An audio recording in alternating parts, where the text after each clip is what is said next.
For over 340 years, American Airlines has been the preferred airline for world travelers.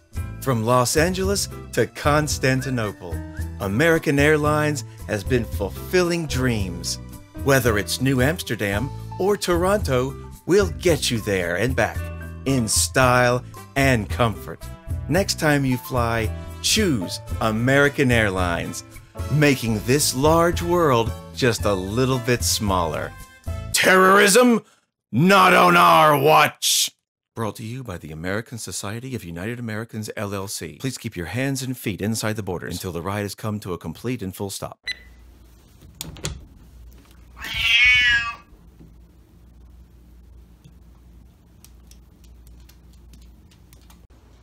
That is the loudest cat on the planet. So for those of you who have done my live streams and heard Marissa, that's Marissa. So I'm starting this, I'm gonna try to do intermittent fasting to drop a few pounds. I'm kind of stuck where I am.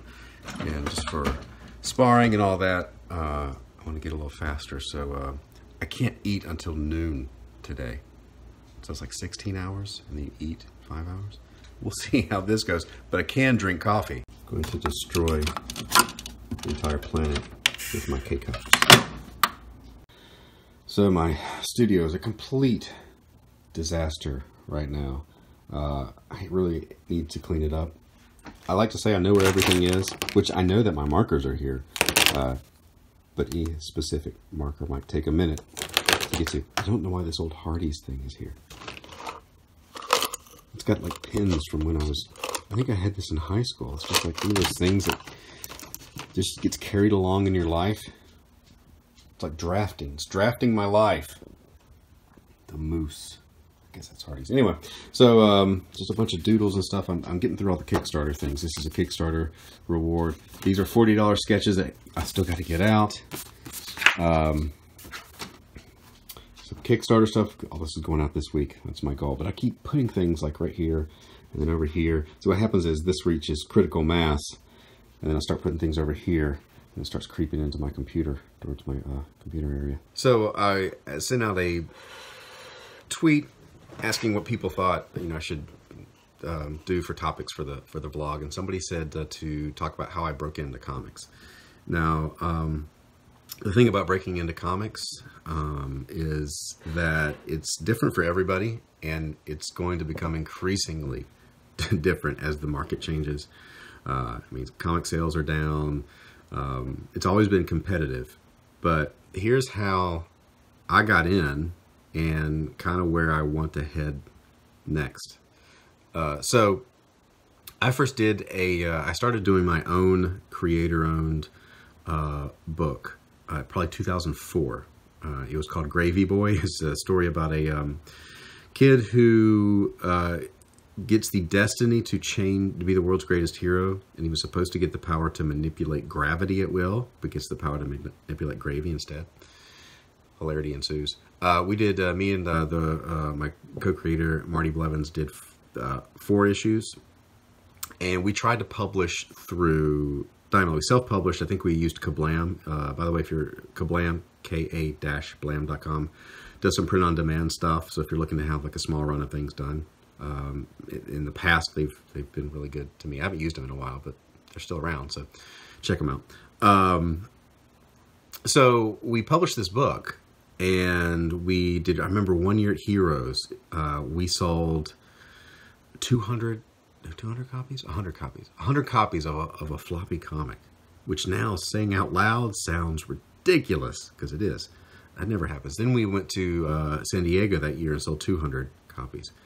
Man, that is, yeah. So that year we sold 300 copies at a show. That's never happened again. I don't know what it was. Something in the air. So we published this thing, and then well, what's the next step? So we did try to do it through Diamond and another publisher, Hastings, I think that was the publisher. So the way it works is just being straight off the street person submitting a comic back then, I guess, to Diamond was, you submit your stuff, but we had to print up the books. We had to anticipate how many we thought we would need, pay for the whole printing, which at the time was even, I think, way more expensive than it is now. So we printed up a run of like 2,000, maybe a little more, but it was about 2,000 or so. And then after we had printed it, Diamond rejected us. So we had all these books. Hastings, on the other hand, which did I guess they still do bookstores like Barnes and Noble and things. So floppies don't do well in bookstores because they don't have a shelf life.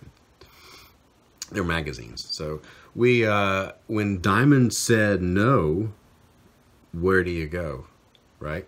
So that pretty much killed that project. And it's one of those things that I still have people that remember it and ask if it's ever going to come back. I mean, I would have to redraw the whole thing because it's pretty bad. It's a long time ago. So that kind of killed that project. But in the middle of that, I was about the time I realized that I wanted to make a go of it, just being a comic book artist as a career. I took a job. I was teaching high school at the time briefly, and got out of that and took a job part-time at Starbucks. I would open Starbucks, I'd get up at 4 in the morning, I would go and open, I would leave at 10, and I would work on comic stuff the rest of the day. Now, about that time, there were some local guys here in town, and this is one of the things where the story gets very specific to me, that the people, you know, that you can't really create. So there were some guys, there still are some guys in town that worked for Marvel and DC in like through the 90s and stuff, Rick Ketchum, Randy Green, John Wyckoff. And they had a physical studio space downtown. And Rick kept asking me to, you know, come down and work, hang out. And I knew I'd been going up to Randy Green's house and working for a while. And then I kind of started hanging out with those guys. I started renting studio space, joined the studio. Just being there, I got a lot better. They were doing a lot of work for IDW at the time too. And so I would help out here and there. And then that's kind of how I got connected at IDW. I started getting a little more work because I would fill in inks, help somebody out. The first thing I did was help Kelly Yates out on a Doctor Who book, and then I inked him on a miniseries, and he couldn't finish it, so I ended up penciling and inking the miniseries, and that was my first official work for IDW. And then I got into G.I. Joe and Transformers and just stuff. So that's for me. That's how I kind of broke in to IDW. So during those, and then I was on G.I. Joe for 5 or 6 years or something ridiculous. So during that time, I was getting better. I was learning my craft and stuff. But I know I'd always wanted to do more of my own stories rather than doing books that for a property you don't own. That once you're one of 100 people or more that come and go on this title and do the thing, and then you're done. Now, working on G.I. Joe and Transformers has helped. It's helped establish me with an audience. It helps to work on well-known things. But more and more, I mean, I think every creator wants to have their own book, and it's only been recently that crowdfunding, I think, has really kind of come into its own with that. And it's still developing. So my goal is, like, I'll still do IDW work and things that come up here and there, but I'm right now trying to shift more towards connecting with an audience directly. And if like William the Last, my book through Antarctic Press, people love it, but it is very hard to get sales on an indie book. It's the weird things. Everybody that reads it says how much they love it. Publisher loves it. It's just breaking through the noise through traditional Diamond store channels. And then you have people that want to get the book, and stores won't order it for them. So they put it on their list. It just doesn't get ordered. That's frustrating. So there are so many obstacles through distribution. It's I don't know why certain retailers would do that, but I mean, again, retailers are also in a bad spot because they have to order the first book. Actually, they order the first 3 before they are able to sell the first one. Like, they've ordered the 3rd issue before the first issue's arrived in store. So that's product that they've ordered that they're not sure, especially on an unknown title, if they're going to move or not. And that's one of the reasons why the first book is always up here. And like clockwork, the second issue gets cut in half because they're going to order the book, see how it does, but they're not going to take a chance on 2. But you can never get higher than that first book, right? Because it's an issue 1. You're not going to order, 1,000 books of issue 1 and then 2,000 of issue 3, because then people can't get issue, right? So this is the frustrating thing. And so I think crowdfunding kind of, the idea of here's an entire book, I'm going to make it, you are going to pre-order it, and all along the process, I know this is how much I'm going to make it. I know everybody's going to get it that wants it. So that is something that's unheard. Like 10 years ago, you couldn't have done that. So I want to do more of telling my own stories and, reaping the financial benefits and owning the IP and all those things. And I'm more satisfied when I'm writing stuff. I broke in as an inker, and I enjoyed it. I enjoy inking, but when you can do more than that, you got to have something to a venue for the writing and the penciling and all those things. So William the Last was that for me. The next book, which I'm kind of in development, I showed some stuff yesterday of just when I talked about one tip for designing robots. I'm in the process of trying to design the tech and get the feel for how things look. The story, I know what the story is. I'm still working a little bit on just getting exactly where it ends. That's the thing. Endings are hard. Like, I know the premise, I know where it's going, but I want to get the final scene written, done. Anything in between, like I know all the stuff, I can write that, like the interesting things on the way. But you got to have a good beginning, middle, conclusion. So once I get those done, and once I get the tech stuff done, I'm going to work on getting the trailer for the Indiegogo and everything done. I'm at this point, I'm probably looking for the summer. I've also got to finish William the Last this year and get that done. I really would love for William the Last to be a big hardcover tome, because it's already over 200 pages, and I might be halfway done.